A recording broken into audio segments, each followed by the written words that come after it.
Les invito a abrir sus Biblias en Romanos capítulo 12,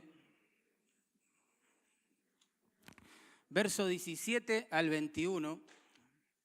Es un tema que es totalmente contrario a nuestras inclinaciones naturales. Cómo tratar bien a los que nos tratan mal. Cómo tratar bien a los que nos tratan mal. Interesante, ¿no? Romanos capítulo 12, versículos 17 al 21. Ahí vamos a meditar hoy. Cómo tratar bien a los que nos tratan mal. Saben que en enero de 1956, 5 jóvenes misioneros fueron asesinados en la selva del Ecuador a manos de los Aucas. Pero poco tiempo después de este cruel asesinato, 2 de las jóvenes viudas decidieron aprender el dialecto de esa tribu para poder llevarles el evangelio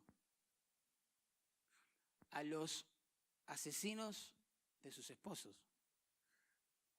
Y creo que todos sabemos la historia. Muchos de esos hombres se convirtieron y a uno de ellos tuve el privilegio de conocer. Una persona totalmente transformada por Cristo. Un abuelito dulce, dócil. Si uno le cuenta esta historia y la asocia con este hombre que yo vi, uno no la puede creer. Pero así sucedió. Estas mujeres valientes de Dios, en vez de volver a sus hogares y vivir para la autocompasión el resto de sus días, por las cosas que les sucedieron, decidieron tratar bien a los que los trataron mal, hacer bien a los que les hicieron mal. Buscaron la salvación de aquellos que le quitaron la vida a sus esposos, asombroso. Y ese es un poco el tema de este párrafo que vamos a leer hoy, capítulo 12, versículo 17 al 21. Este párrafo está inmerso en un libro, en una carta, en realidad, que escribe Pablo a los romanos.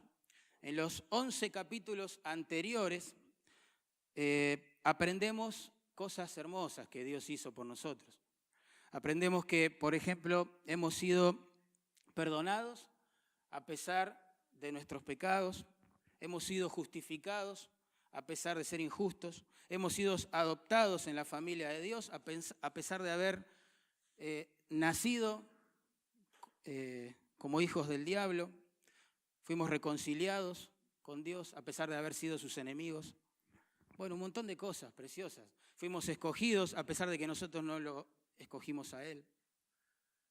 Amados a pesar de que no lo amábamos al Señor. Cosas preciosas. Pablo nos cuenta de parte del Señor en los primeros 11 capítulos, que se pueden resumir de esta forma. Hemos sido tratados con una misericordia asombrosa, los creyentes. Pero esa misericordia ahora que hemos recibido debe extenderse hacia los demás. Esa misericordia que hemos recibido, que ha impactado nuestro corazón, tiene que romper nuestro ego, romper nuestras estructuras, romper una vida autocentrada como la que llevamos sin Cristo por mucho tiempo, para extendernos hacia los demás. Y no solo hacia aquellos que nos traten bien, que nos amen, que nos aplaudan por lo que hacemos, sino aún aquellos que nos traten mal. Un creyente que realmente saboreó la misericordia de Dios, como dice el versículo 1 y 2 de este mismo capítulo, va a vivir entregado a su Señor. Va a entregar toda su vida para descubrir la voluntad de Dios y hacerla. Según los versos 3 al 8, una persona que saboreó la misericordia de Dios va a usar los dones que el mismo Dios le dio para edificar la iglesia, servir a los demás.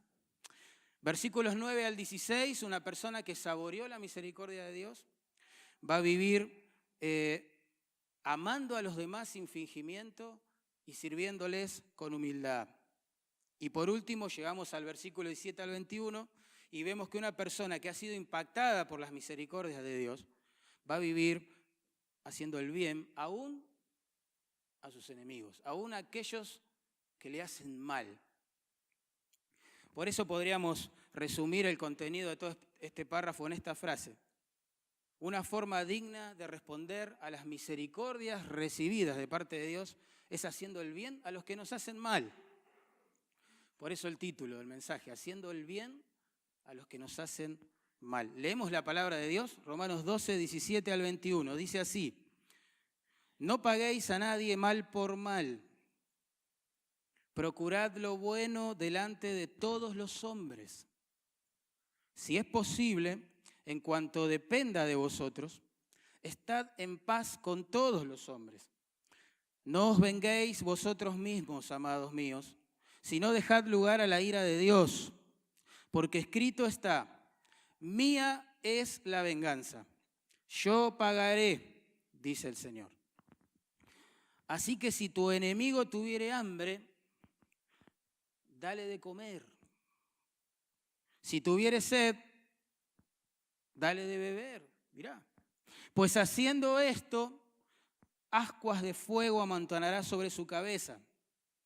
Y la aplicación final del párrafo, verso 21, no seas vencido de lo malo, sino vence con el bien el mal. Oramos. Padre, danos a todos, por favor, luz para entender tu palabra, que se transforme en fuego también, que motive nuestro corazón para obedecerla.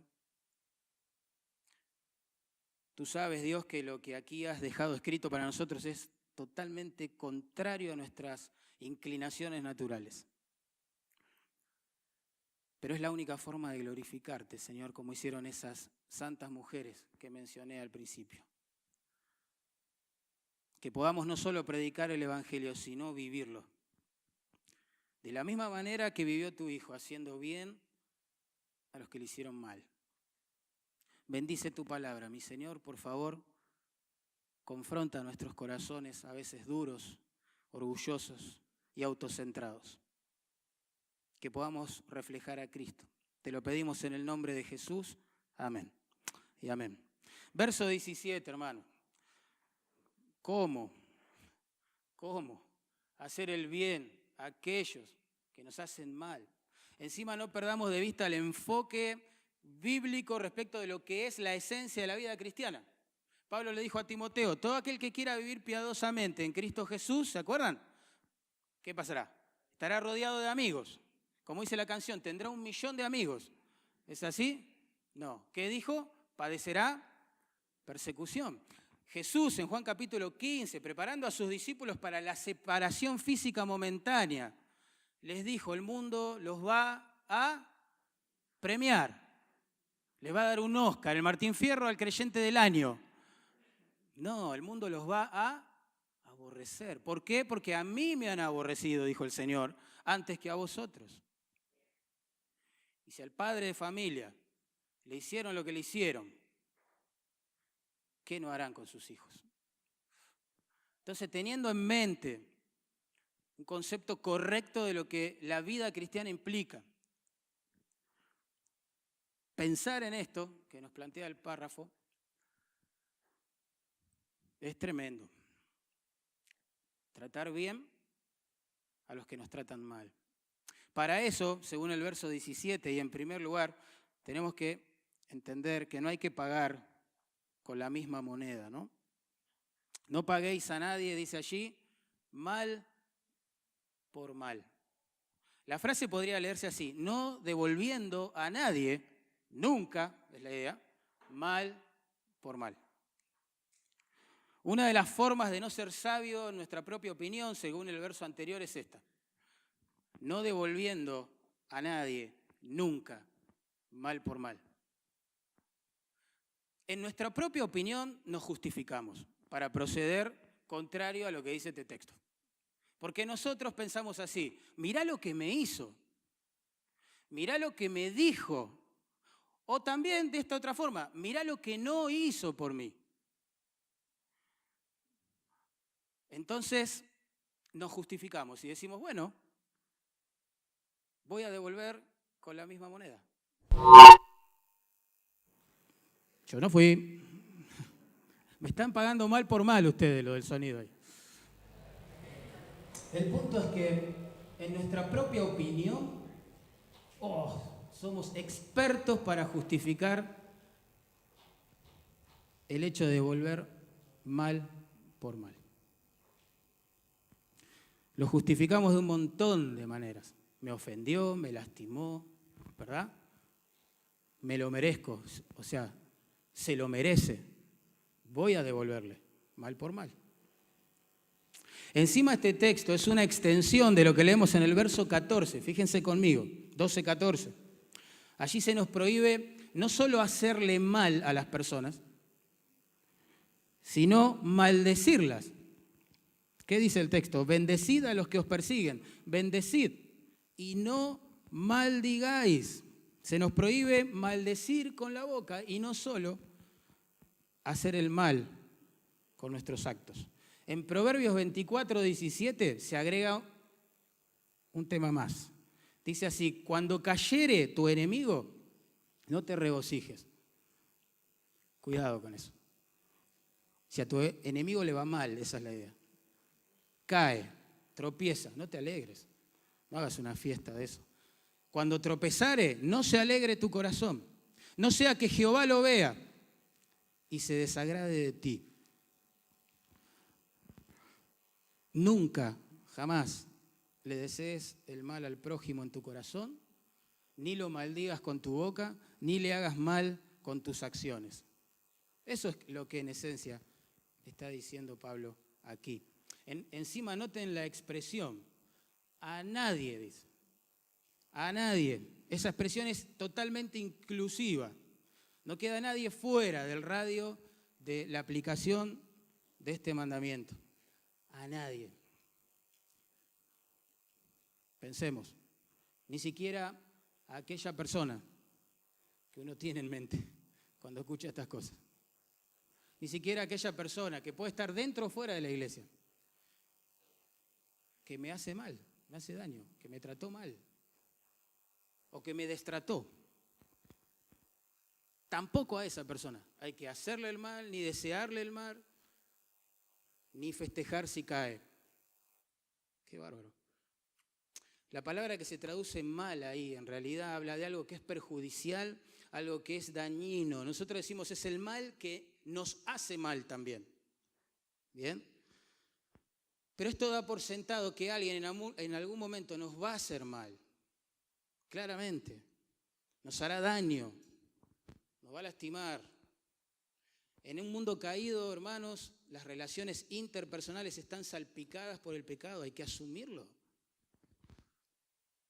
Y personas dentro y a veces fuera de la iglesia nos van a hacer mal. Un daño. Vamos a ser ofendidos, vamos a ser calumniados, vamos a ser sospechados. Van a murmurar de nosotros, van a dudar de nuestras motivaciones. Quizás algunos incrédulos en el trabajo, la facultad, donde sea, en el barrio, se burlen claramente de tu fe, de tu Señor, de tus hermanos en la iglesia, de tus convicciones bíblicas, del concepto que tenés de la pureza sexual, etcétera, etcétera, etcétera. Pagar mal por mal, hermanos, es la práctica habitual, común de este mundo. La gente habla de desquitarse, ¿o no? De ajustar cuentas, o quizás de darle a alguien lo que merece. Mirá si Dios obrara así con nosotros. Mirá si Dios nos diera lo que merecemos. No habría posibilidad de perdón. Cristo no hubiera muerto en nuestro lugar. No nos esperaría otra cosa que condenación. Si me ofende, esto es la actitud normal. Si me ofende, yo lo voy a defenestrar. Si me pega en una mejilla, yo le voy a pegar en las dos.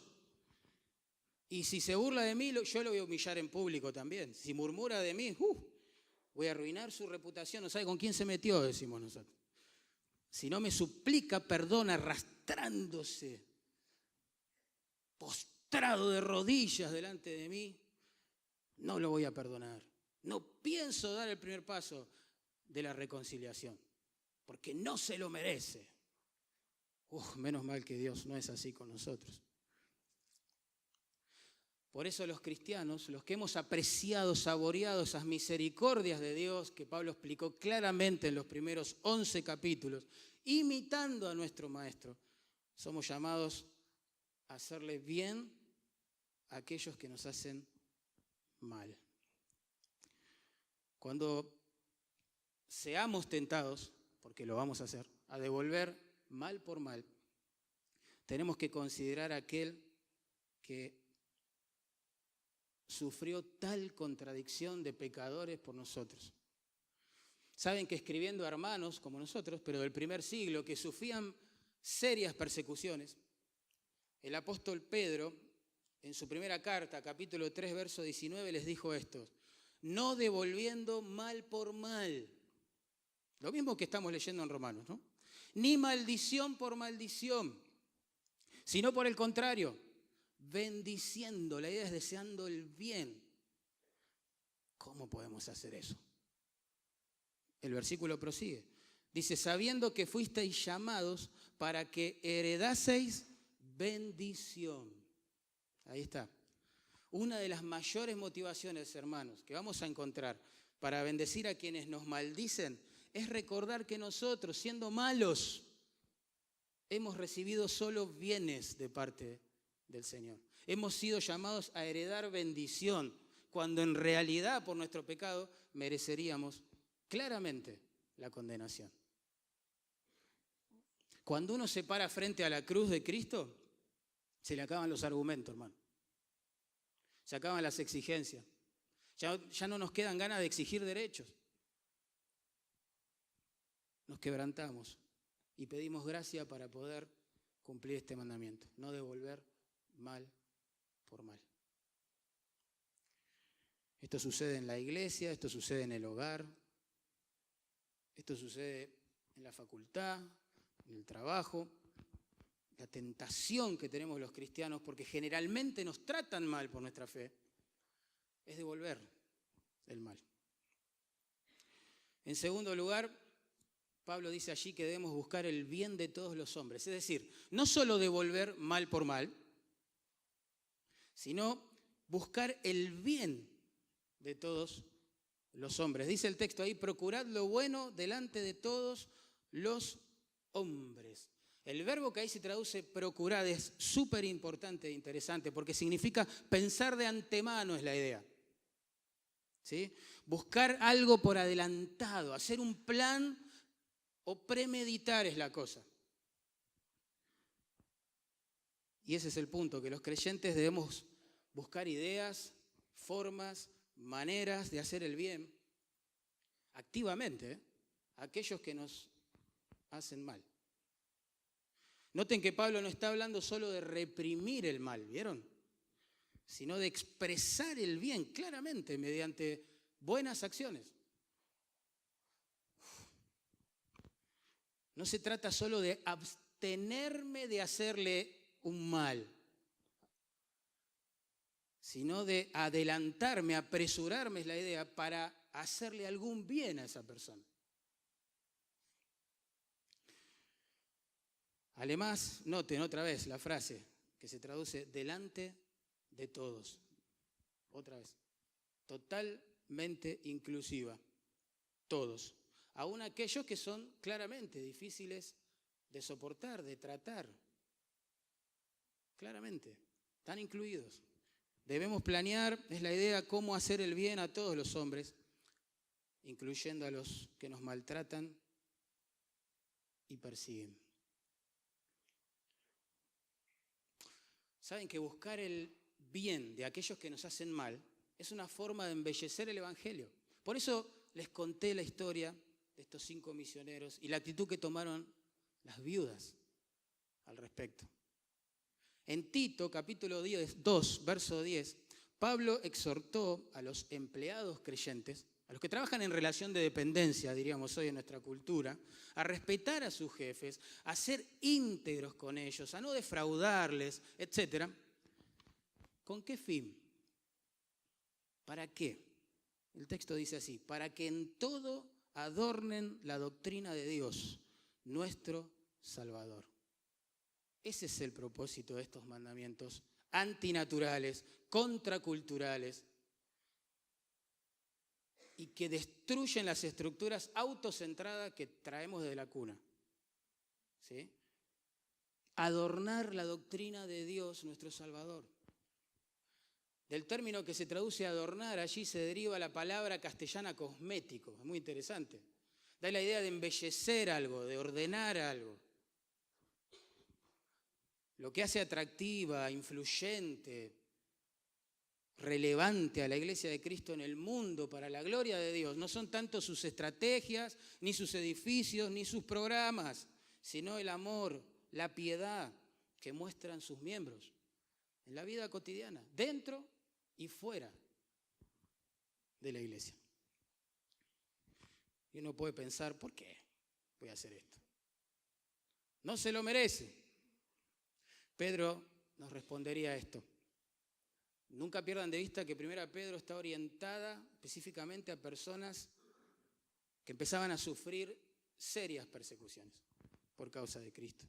Y les escribió esto a estos hermanos. Porque es mejor que padezcáis haciendo el bien, si la voluntad de Dios así lo quiere, que haciendo el mal. ¿Te preguntaste alguna vez por qué soy maltratado? ¿Por qué tengo tantas personas difíciles rodeándome? Bueno, el texto responde claramente, porque es la voluntad de Dios para tu vida. ¡Tremendo! Si la voluntad de Dios así lo quiere, dice, vamos a sufrir por hacer el bien. Es así. Detrás de las personas que nos tratan mal están los buenos tratos soberanos de Dios para con nosotros. Él está formando a Cristo en nosotros. Nunca nos olvidemos, esa es la meta santa que Él tiene para con todos nosotros. Y Cristo estuvo rodeado de oposición, enemigos. Y nosotros, ¿qué? ¿Pretenderemos saltear, digamos, esa parte del camino? A veces la voluntad de Dios es que personas nos traten mal, claramente. Ahí aprendemos humildad. Ahí aprendemos a depender de Dios. Ahí se va robusteciendo nuestra alma en comunión con Dios y ya no somos tan dependientes de lo que digan, piensen, opinen los hombres. Dios va formando a Cristo en nosotros. También a través de este trago amargo, digamos, que hay en nuestro camino. En tercer lugar, noten el verso 18. Debemos tratar de estar en paz con todos los hombres. Con todos los hombres. La idea es seres humanos, hombres, mujeres. Dice allí la palabra de Dios, si es posible, en cuanto dependa de vosotros, estad en paz. Ahí está el mandamiento, estad en paz con todos los hombres. Ustedes saben que la raíz de la palabra se traduce paz, significa unir, ligar, ¿sí? Por eso decimos que la paz en la Biblia es sinónimo de relaciones armónicas, armoniosas. ¿Sí? Por eso al Evangelio se le llama, se le titula, entre otros, el Evangelio de la paz. ¿Sí? Porque plantea una reconciliación entre el hombre en su pecado y un Dios que es totalmente justo y santo a través del mediador, Cristo Jesús. Hay paz con Dios, ¿sí? Donde se responde en arrepentimiento y fe a Cristo y hay relaciones armónicas. Lo que el texto está diciendo entonces es que debemos hacer todo lo posible, todo lo que esté a nuestro alcance por tener relaciones pacíficas con todas las personas, entiéndase por contexto también por todos, aún los enemigos. Pero noten que el cumplimiento, en este caso, de esta norma, es condicional. Si es posible, dice. ¿Vieron? En cuanto dependa de vosotros, es condicional. Claro, porque depende en parte, digamos, de las actitudes de los demás también.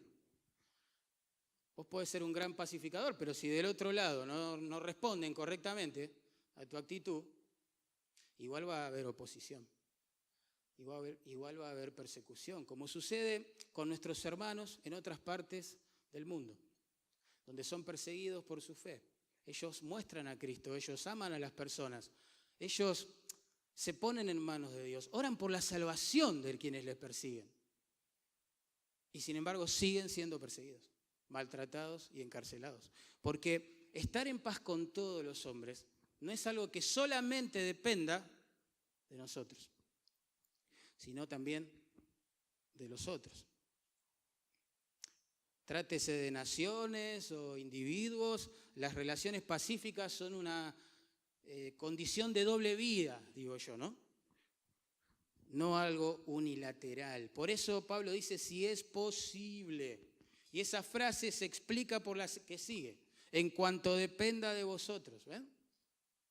Dándonos a saber que estar en paz con todos los hombres, hermanos, depende no solo, insisto, de lo que uno haga, sino de la respuesta del otro lado a lo que hacemos. Pero el texto es claro. Nuestra responsabilidad como creyentes, como aquellos que hemos saboreado esas misericordias preciosas de Dios para con nuestras vidas, es asegurarnos que si hay una guerra, hay un conflicto, hay una persecución, nunca, ¿sí?, sea iniciada de nuestro lado, ni sostenida. Hacemos todo lo posible por la gloria del Señor para ilustrar el Evangelio, para vivir en paz con todos los hombres. Y uno piensa, bueno, pero ¿qué pasa si yo quiero tener paz con alguien, pero esa persona no quiere tener paz conmigo, no me perdona? ¿Qué pasa si no responde a la bondad que yo le muestro? Insisto, debemos asegurarnos y examinar nuestro corazón claramente delante de Dios para asegurarnos de que la guerra nunca se ha declarado de nuestro lado, ¿sí? Y que nosotros de nuestro lado hemos bajado las armas. Esa frase imperativa así, estad en paz, significa practiquen siempre la paz, es la idea, vivan siempre en paz. Habla de un estilo de vida, algo que caracteriza o debe caracterizar al creyente, tener una actitud pacifista. Pero saben que estar en paz con todos los hombres no es fácil, para nada. El texto no dice eso, al contrario, no sugiere todo lo contrario. No es fácil. Implica pagar un precio, implica un montón de cosas. Yo les invito a buscar en sus Biblias Mateo capítulo 5, verso 23 al 25. Vamos a ver en pocas palabras cómo el Señor planteó, digamos, los pasos que debemos dar para estar en paz con alguien que tiene algo contra nosotros. Por ejemplo, esto se puede aplicar en la iglesia, obviamente, en primera instancia, pero también en casa, con nuestro cónyuge, hijos, en la facultad, en el lugar de estudio, el hogar, etc. Por tanto, dice el Señor, Mateo 5, 23 al 25, si traes tu ofrenda al altar y allí te acuerdas de que tu hermano tiene algo contra ti, entienden el cuadro, ¿no? Uno va a adorar según los términos del Antiguo Testamento, ¿no? Presentando una ofrenda de paz, es la idea de adoración al Señor, voluntaria. Y la persona va y frente al altar, a punto de entregar el animalito, digamos, o lo material que corresponda, se acuerda de que hay un hermano que tiene algo contra él, dice allí. ¿Qué debe hacer? Deja allí tu ofrenda, dice el Señor, delante del altar, y anda, reconcíliate primero con tu hermano, y entonces ven y presenta tu ofrenda. Ponte de acuerdo con tu adversario pronto, entre tanto que estás con él en el camino, no sea que el adversario te entregue al juez y el juez al alguacil y seas echado en la cárcel. Vamos a resumir todo este párrafo en 5 pasos. El primer paso es buscar al Señor en adoración, claramente, porque es en la presencia de Dios, cuando uno de verdad quiere adorar al Señor, que se ablanda nuestro corazón orgulloso. A mí me preocupa cuando las personas no ven nunca la necesidad de pedir perdón por lo que dicen, por lo que hacen. Es tremendo eso. En serio, es tremendo. Te asusta. Cuando piensan que saben todo y que nunca se equivocaron. ¡Wow! Me asusta porque si uno nunca ve la necesidad de perdón, es por una de dos razones. Una, porque es perfecto y esa está descartada, ¿no? Todos ofendemos, dijo Santiago, capítulo 3, verso 2. Dos, es porque quizá no está buscando a Dios en la intimidad. Y quizás el Espíritu Santo, bueno, claro, Él ha endurecido la voz. Ha endurecido su corazón a la voz del Espíritu Santo. Y va cosechando conflictos sin resolver, por allí y por allá. Y se va acostumbrando a eso. Eso es lo peor. Y aún en la misma iglesia a veces tiene que andar esquivando bancos, personas, que no me vean, que no me saluden. Tremendo. Es muy triste eso. O desquitándose por las redes sociales, mandando mensajes así, entre líneas. ¿Qué es eso? ¿Qué es eso? Si hay que decirle algo a alguien, ¿qué red social? Levantamos el teléfono y lo llamamos. Bueno, ahora vamos a ver eso. Paso 1, buscar al Señor en intimidad porque ahí se ablanda el corazón. Paso 2, esto es impactante, ¿eh?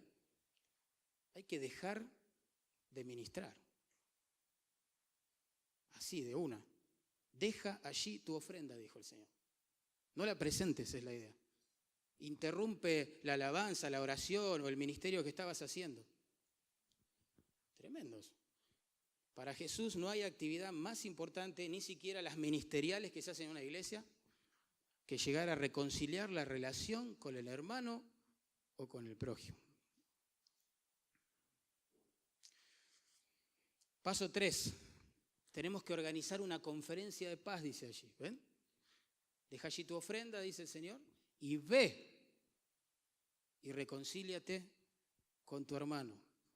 No dice ve y comenta la situación con los hermanos. No dice eso. No dice eso. Dice ve y reconcíliate con ese hermano puntual que Dios te mostró que tiene algo con vos. No esperes a que el hermano venga a hablar con vos. Según este texto somos responsables de dar el primer paso. Y el primer paso tiene la intención de buscar reconciliación. Tal vez en esa charla no se resuelvan todas las diferencias, pero sí se tiene que reconciliar la relación que ha sido rota por el pecado. Paso 4. Ahora sí, volvemos a la presencia de Dios, como dice el texto, adorarle, dar gracias, ¿sí? Con un corazón limpio, libre, ¿no? Con libertad de espíritu. Estamos contentos porque hemos reconciliado la relación. Y el paso 5, muy ignorado muchas veces, es hacerlo pronto. No dejes pasar el tiempo. ¿Qué dice el texto ahí? Noten conmigo el verso 25. ¿Lo tienen allí, Mateo 5? Fíjense lo que dice. Ponte de acuerdo con tu adversario pronto. Entre tanto que estás con él en el camino, no sea que el adversario te entregue al juez y el juez al alguacil y seas echado en la cárcel. Con figuras de lenguaje, metafóricamente hablando, lo que el Señor está diciendo es las consecuencias de los problemas interpersonales postergados son inmensurables, incalculables, ¿no? Realmente no sabemos dónde puede terminar. Por eso Pablo confrontó públicamente, ¿no?, en una carta que fue escrita para ser leída en la iglesia, a Evodia y a Síntique, ¿se acuerdan? Dos hermanas que estaban súper enfrentadas en la congregación, porque proseguir en esa actitud, muchos iban a alinear detrás de una o de la otra, y con el tiempo la iglesia de Cristo se iba a dividir. Y el diablo contento, y el testimonio de la congregación embarrado. No podemos glorificar a Dios teniendo conflictos irresueltos. Y ese es el sentido de lo que nos enseñó a orar el Señor cuando nos dio el modelo del Padre Nuestro. Perdona nuestras deudas, ¿se acuerdan? Así como nosotros, ¿qué? Perdonamos. ¿Cómo vamos a ir a Dios a decirle, oh, perdón, Señor, me arrepiento de mi pecado y sigo abrazando mi pecado, estoy resentido con mi hermano, no reconcilio la relación con mi hermano? Es una locura decirle, perdóname por algo que no quiero abandonar, Señor. Perdoná mi pecado, pero yo voy a seguir aferrado a mi pecado. ¿Entienden? Eso es lo que significa. Es imposible. Imposible. Muy bien. Cuarto punto, verso 19. Un paso más. Esta santa tarea de glorificar a Cristo tratando bien a los que nos tratan mal.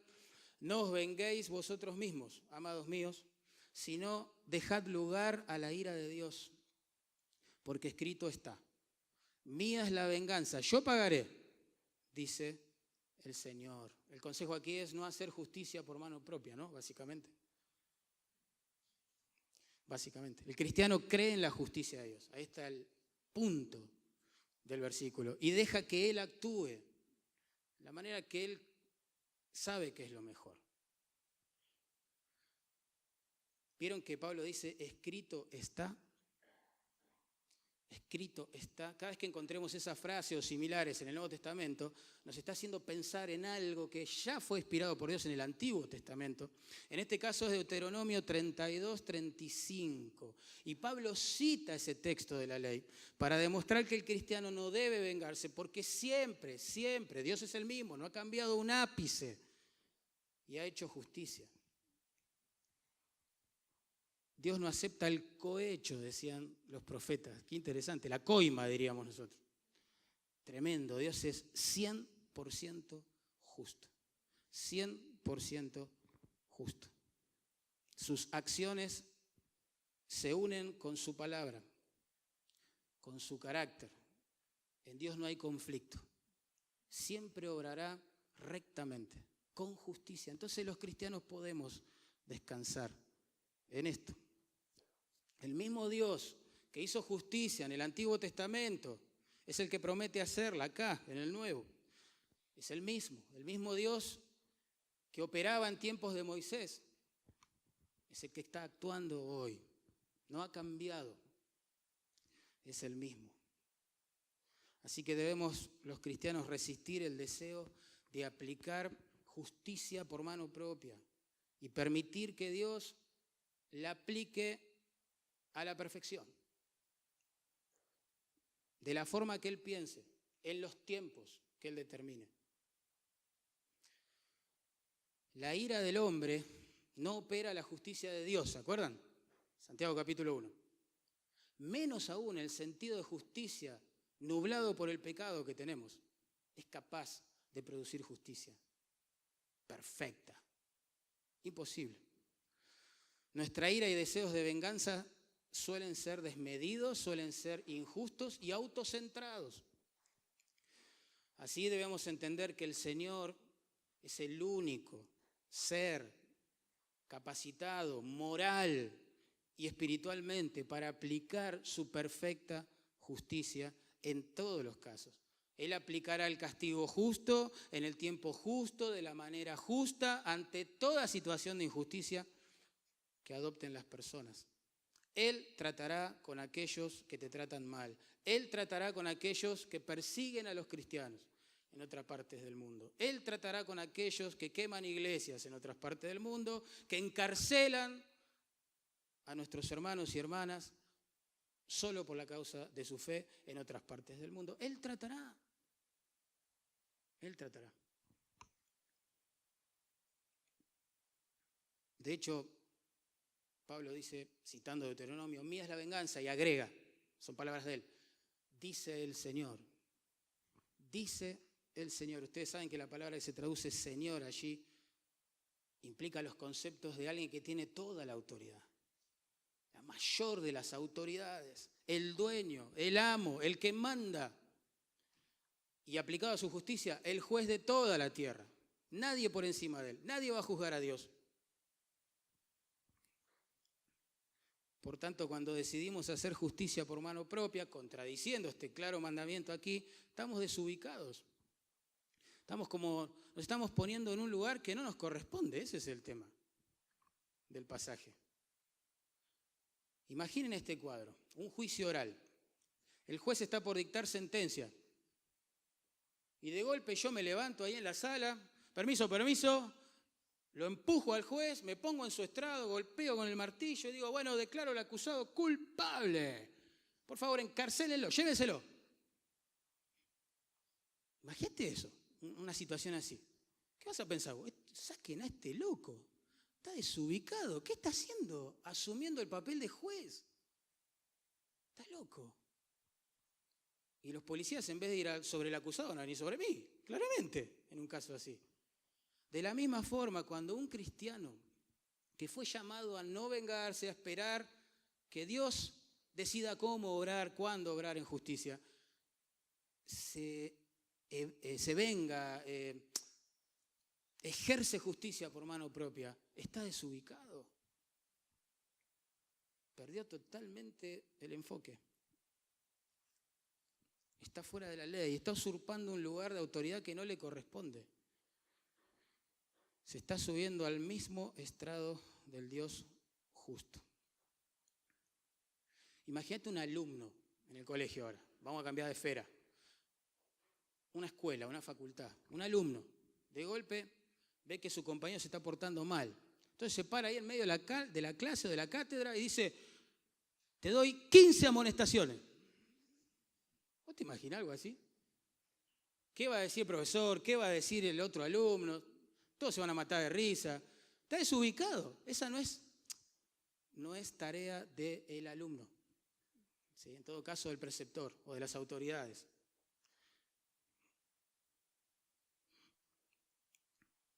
Imagínense en casa ahora, otro ámbito, para ilustrar lo mismo. Uno de mis hijos nota que el otro está obrando mal, imagínate. Y agarra y lo disciplina. Tremendo, ¿te imaginas?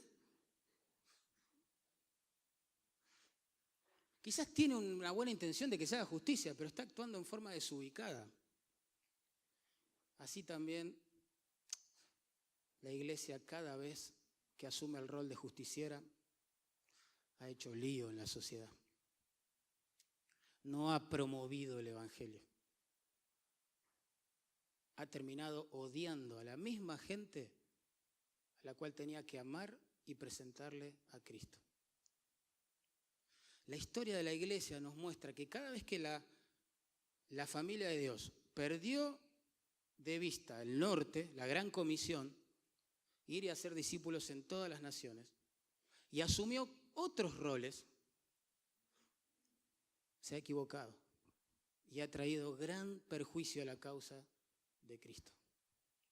Y esas son las manchas, vamos a decirlo así, que hay en la historia de las iglesias que se nos arrojan en la cara el día de hoy. Es impresionante.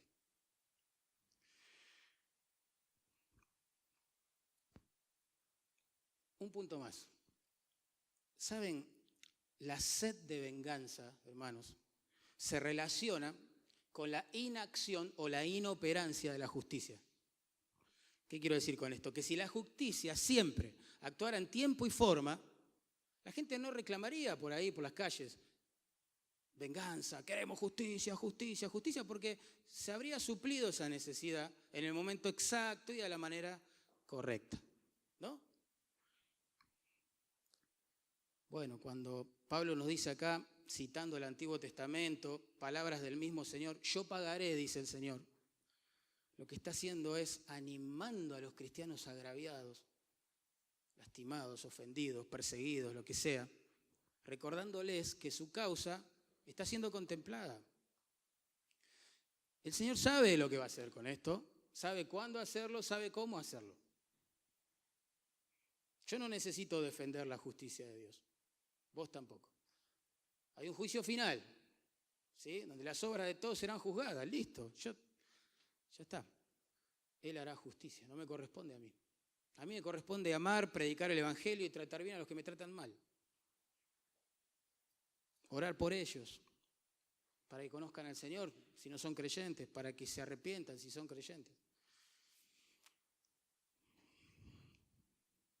Así que la aplicación de este texto es muy práctica. Tenemos que cambiar la venganza o los deseos de venganza por la confianza en Dios. La venganza en las Escrituras es el antónimo de la confianza en la justicia de Dios. ¿Y saben qué horrible es cuando este principio no se practica? No solo a nivel iglesia, hermanos con hermanos, contra hermanos dije, está bien, en este caso se entiende, sino cónyuge con cónyuge, padres con hijos, hijos con padres. Tremendo ver eso. Cuando los creyentes nos ponemos el rol de justiciero y salimos con la espada, a veces teológica también, para nuestra tristeza lo digo, con ella atacar a los demás, es tremendo. Hay que tener cuidado, mucho cuidado. En Proverbios 20:22 se nos advierte, no digas, no lo hagas, yo pagaré mal por mal. Mirá el remedio para esa actitud. Espera en el Señor y Él te salvará.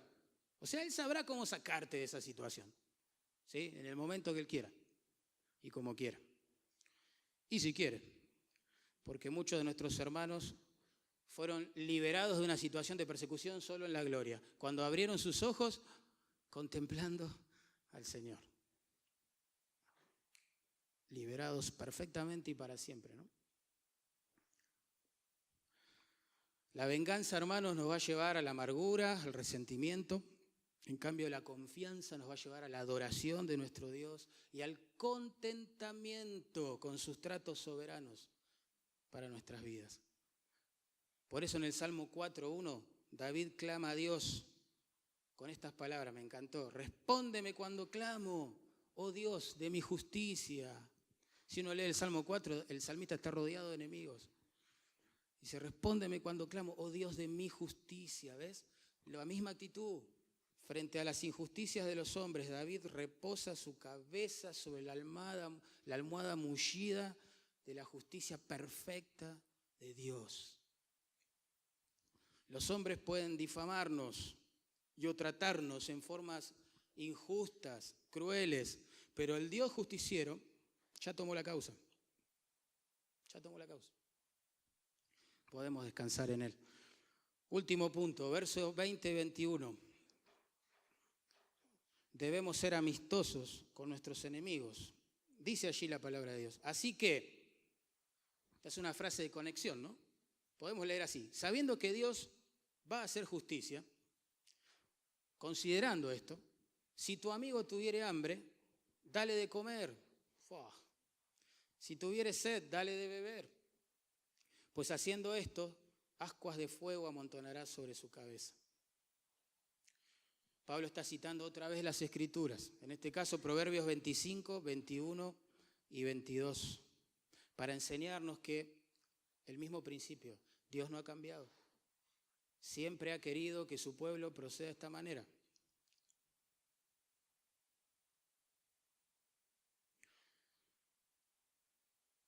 Esto debe caracterizar las relaciones interpersonales donde haya creyentes. Hay personas que están dispuestas a preparar un plato de comida caliente a unas personas que les tratan mal. Darle un vaso de agua fría a personas sedientas, pero que obran mal. Que nos desean el mal quizás, que hablan mal. Esta no es una novedosa idea de Pablo, ¿ven? Por eso cita el Antiguo Testamento, sino que ha sido la responsabilidad de los hombres de Dios desde tiempos del Antiguo Testamento. Dejando de lado las excepciones nacionales y soberanas, donde el pueblo de Israel tuvo que hacer guerra, esto debe caracterizar claramente las relaciones interpersonales del pueblo de Dios. En el verso anterior había un mandato negativo, no te vengues, no lo hagas. Y acá hay dos positivos, fíjate, dale de comer, dale de beber.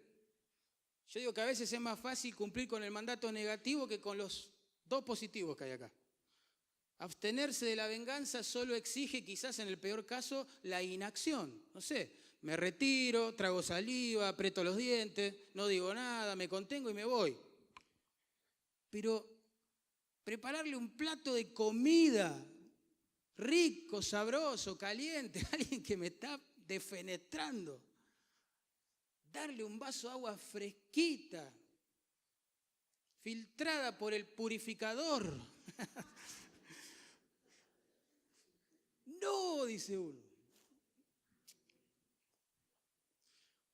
Este texto es insisto, anticultura, antivida autocentrada,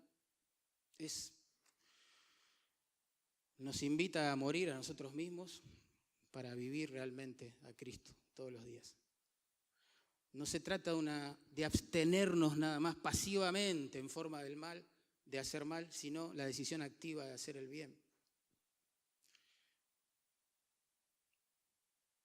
Dejemos de lado la gastronomía, el plato de comida, el vaso de agua y apliquemos a otras situaciones. Se trata de saludar a quien no te saluda. Se trata de amar a aquel que todo el tiempo te está mostrando que te odia. De hablarle de la salvación a aquel que busca tu perdición. Perdonar a quien no te quiere perdonar. Orar por el que se burla de vos. Ser buen vecino con los malos vecinos. Hacer favores a quienes nos desean males. Ser cortés con los que son descorteses con nosotros. Ser veraz, fiel, leal con los que quizás no lo son con nosotros. Hablar bien de los que hablan mal de nosotros, o de nuestras familias, o de nuestras vidas, o de nuestros ministerios, o de lo que sea. El cristiano no es llamado, digamos, a destruir a sus enemigos, ¿entienden? Mediante la venganza, sino a ganarlos para Cristo mediante un amor sobrenatural. Fruto del Espíritu como el que se presenta acá. ¿Por qué? ¿Por qué le vamos a hacer un plato de comida caliente, un vaso de agua fría? Dice el texto, porque ascuas de fuego amontonarás sobre su cabeza. Es una frase rara, pero en realidad es una figura de lenguaje que describe, digamos, la vergüenza que siente alguien que fue descubierto haciendo algo malo. ¿Viste cuando vos pescás a tu hijo chiquitito haciendo algo malo? Vos le dijiste, no toques eso. Y justo entraste a la habitación, ¿y qué estaba haciendo? Tocando eso. ¿Qué hace él? ¿No? Algo así. Bueno, ese sentimiento de vergüenza, uy, me pescaron. Esa es la idea que se oculta detrás de esta figura de lenguaje. Por eso la Nueva Traducción Viviente interpreta, cuando traduce esta frase, de esta manera. Al hacer esto, amontonarás carbones encendidos de vergüenza, y está, sobre su cabeza. Y la Nueva Versión Internacional hace lo mismo, pero con estas palabras. Porque actuando así, harás que se avergüence de su conducta. Así, con cada gesto de amor desinteresado, de bondad sobrenatural que mostremos los creyentes, podemos hacer que nuestro enemigo se avergüence. Quizás por obra del Espíritu Santo sea convencido de su pecado y quizás festejemos porque todo eso lo lleve a la cruz. Y nuestro enemigo de hoy puede ser nuestro hermano, nuestro consiervo el día de mañana. Como en el caso de las viudas, de estos 5 varones jóvenes, piadosos, que fueron a predicar el Evangelio al Ecuador. Así sucedió. Escuché predicar a uno de esos asesinos, pero ya convertidos. Me tocó orar por él. Yo crecí con esta historia en la fe. Y ahí lo tenía, en vivo y en directo. Y yo me imaginaba a un hombre rudo, fortachón, con una mirada así intimidante, un ceño fruncido. Un abuelito dulce, era amoroso. Tremendo, tremendo, el Evangelio, el poder del Evangelio. Tomando algo que tiene la forma de Adán y en el peor de los casos del diablo, porque somos hijos del diablo, así dijo el Señor. Y ahora comienza a formarse la imagen de Cristo. Qué lindo en esa persona. Por eso Pablo dice, no seas vencido de lo malo. La idea es no permitir que el mal que nos hacen nos lleve a pecar contra Dios haciendo lo mismo. Tampoco debemos ser vencidos por nuestras propias malas reacciones frente al mal que nos pueden hacer. Alguien dijo así, mira, si el maltrato y el daño te llevan a hacer justicia por mano propia, entonces has sido vencido por el mal. Si las burlas, las cargadas, los desplantes te hacen reaccionar con violencia, entonces has sido vencido por el mal. Si las ofensas y las humillaciones te lastiman al punto del odio y la falta de perdón y resentimiento, has sido derrotado por el mal. Si los comentarios, las críticas, los chismes en contra tuya te llenan de amargura, has sido vencido por el mal. Puede ser que alguien aquí esté sentado y esté vencido por el mal, en este sentido. Y quizá está resentido contra alguien. Y puede ser su esposa, puede ser alguno de sus hijos, puede ser algún hermano de la iglesia, hermana, alguien que está fuera del contexto cristiano, un familiar, no sé. Pero hay que evaluar esto. ¿Será que la relación es muy difícil? ¿Será que he sido vencido por el mal? No seas vencido de lo malo, dice Pablo, si no vence con bien el mal. Solo el bien puede derrotar al mal. Cuando el odio se encuentra con el odio crece, claro. Pero cuando el odio se encuentra con el bien aquí exigido, ustedes saben que se necesitan dos para pelear, ¿no? Cuando la ofensa se encuentra con la ofensa, esta crece, pero cuando se encuentra con una actitud de reconciliación, cuando la venganza se encuentra con la venganza, esta crece, pero cuando se encuentra con este amor, esta bondad sobrenatural, si un conflicto irresuelto se encuentra con otro, crece, se potencia. Pero si se enfrenta con la reconciliación, en el poder de Dios muere. Bueno, uno puede hacer esto, obedecer a Dios, glorificar a Cristo, por amor a Él, en el poder del Espíritu, obedecer la palabra, bien. La otra opción es el rencor, el resentimiento, la amargura. El amor no guarda rencor, dice Proverbios 13:5. Ustedes saben que la etimología de la palabra resentimiento es eso, es volver a sentir. Resentir, volver a sentir todo el tiempo. El sabor de la ofensa. Y eso pasa en el corazón de una persona cuando no perdona. Parece que se olvida de lo que pasó hasta que ve a esa persona. Y en el peor de los casos el resentimiento se puede traducir en un montón de afecciones. Vean el Salmo 32, si no. Donde el salmista está ocultando un pecado que no sabemos cuál es. No hay que asumir que es el adulterio, como en el Salmo 51. Está ocultando un pecado. Y mientras lo hace, él se siente morir por dentro, dice. No está feliz. Un creyente cuando guarda su pecado, lo tapa, lo disfraza, no es bienaventurado para nada. Ya no es nuestra atmósfera el pecado, nos arruina la vida. Y si uno no decide en el poder de Dios actuar así, va a ser presa tarde o temprano de la amargura, el resentimiento. Y esta va a crecer y va a estorbar nuestro crecimiento espiritual, nuestra relación con otros. Y lo peor de esto es que se nos pueden ir los años en estas cosas. La vida. Mirar para atrás y decir, wow, yo estoy amargado hace como 15 años con la gente. Una tragedia espiritual. Tremendo. Resentir, tragar el sabor amargo de la ofensa una y otra vez. Qué triste. Bueno, resumamos y terminemos. ¿Qué debemos hacer? No debemos pagar con la misma moneda, debemos hacer bien a todos los hombres, buscar la paz con todos, no hacer justicia por mano propia, tratar bien a los enemigos y vencer el mal con el bien. ¿Listo? ¿Ya lo sabemos?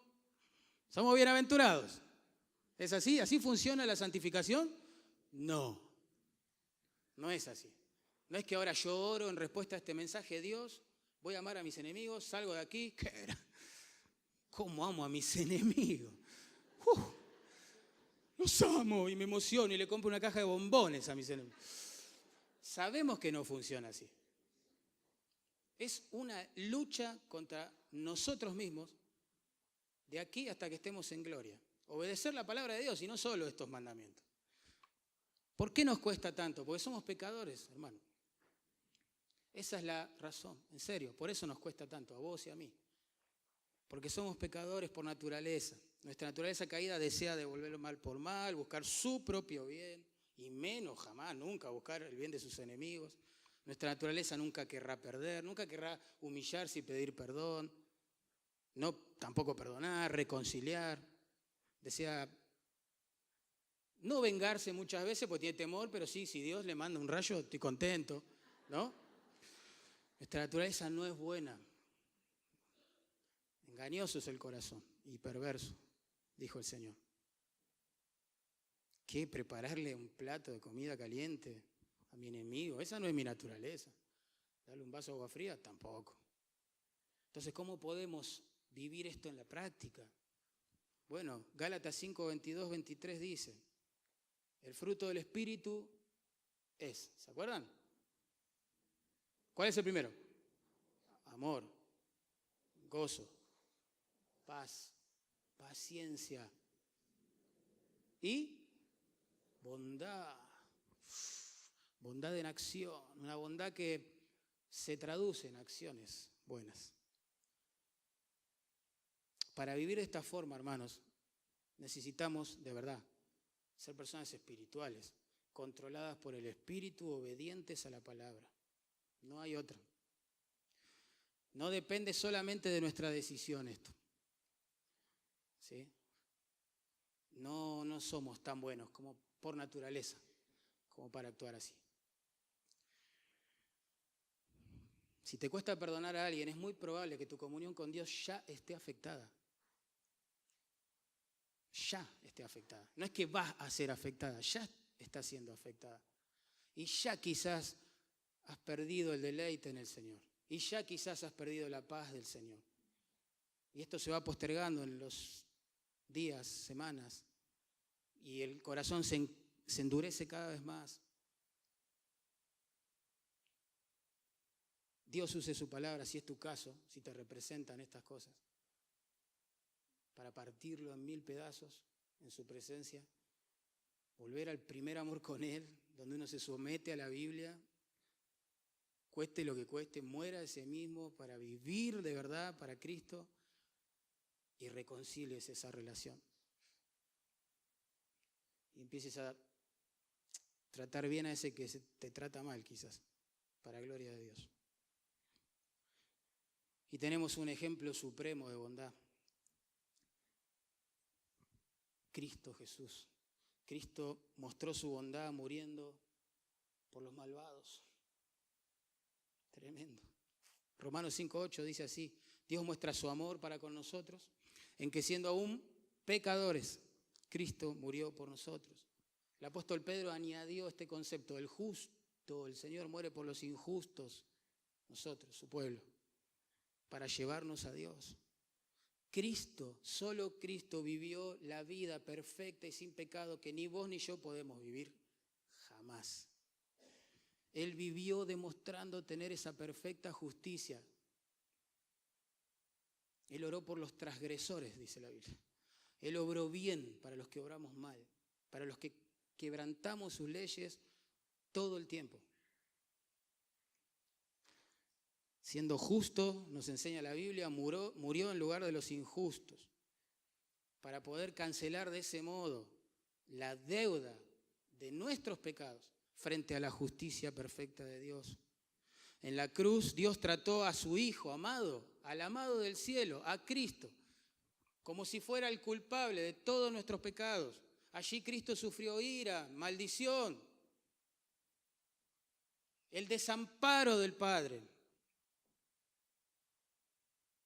la presión de todas las huestes de demonios, la soledad extrema, el abandono de todo el mundo, en los cielos y en la tierra, durante 6 horas, por nosotros, los malvados, los que hemos quebrantado sus leyes, por nosotros. Ahí está el modelo a seguir.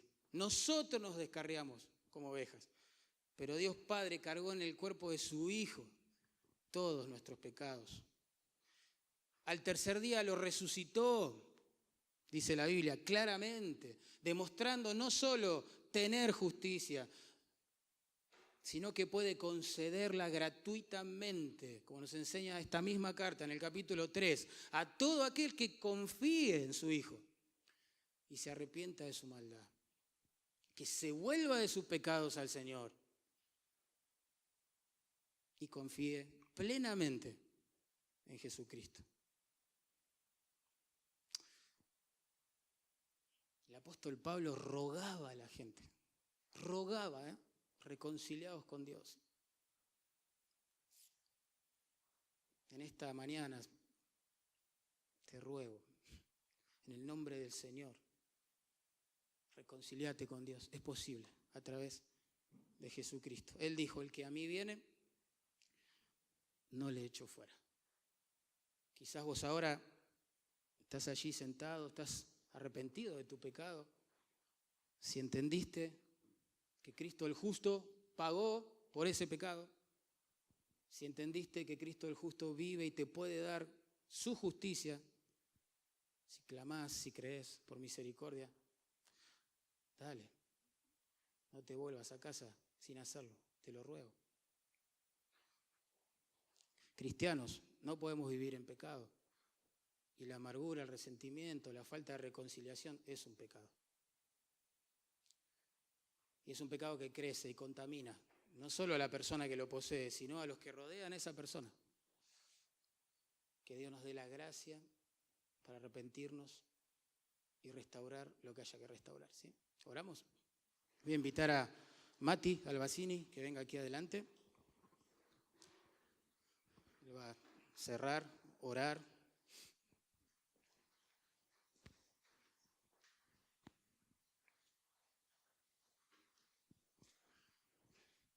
Oramos.